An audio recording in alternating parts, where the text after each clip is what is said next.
Salam, Mərvəz xeyir. Situasiya tipli suallardan biri qarşıma çıxdı və onu həll etmək qərarına gəldim. Laboratoriyada şagird müəllim tapşırıqlı içərisində dəmir lövhəsi almış kimyəvi stakan götürərək üzərinə bir qədər qatı sulfat turşusu əlavə edir. Bu zaman stakanda heç bir dəyişiklik baş vermədiyindən onu qızdırmağa başlayır və bir neçə dəqiqədən sonra stakanda olan dəmir lövhənin tədricən həll olunduğu və qaz qabarcıqlarının ayrıldığını müşahidə edir. Alınan qazın kimyəvi formulunu, molekulların rabitələrin ümumi sayını və baş verən əksər təhlilini yazın, əmsallaşdırın və 3,36 litr kəskin qaz alınırsa, ili qaz alınırsa, ilə dəmir lövhənin kütləsi qram neçə qram azalır. Məsələnin şərtinə görə dəmir sulfat turşusuna reaksiyada daxil olur. Dəmir 3 sulfat SO2 biliyorsun. Bunu oksidaşma reduksiya reaksiyasını düzəldirik.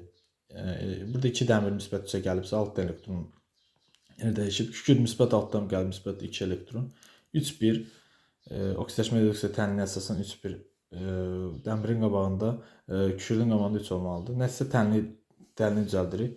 Alınan qaz kükürt SO2-dir. Bir də yadda saxlamaq lazımdır ki, dəmir, manqan, xrom, nikel bunlar adi şəraitdə qatı sulfat turşusu və qatı nitratı passivləşdirir. Bunlar yalnız temperaturda qızdırılır, reaksiya gedir. SO2 alınan qazdır. Bunda 2 oksigen olduğu üçün hər oksigen 2 rabitə əmələ gətirsin, 4 oksigen 4 dənə ümumi rabitə əmələ gətirir.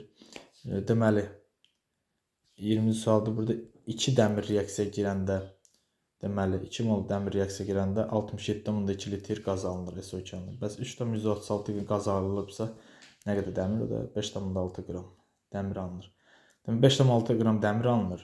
SO2 alınır. SO2-də də rabitənin sayı 4-dür.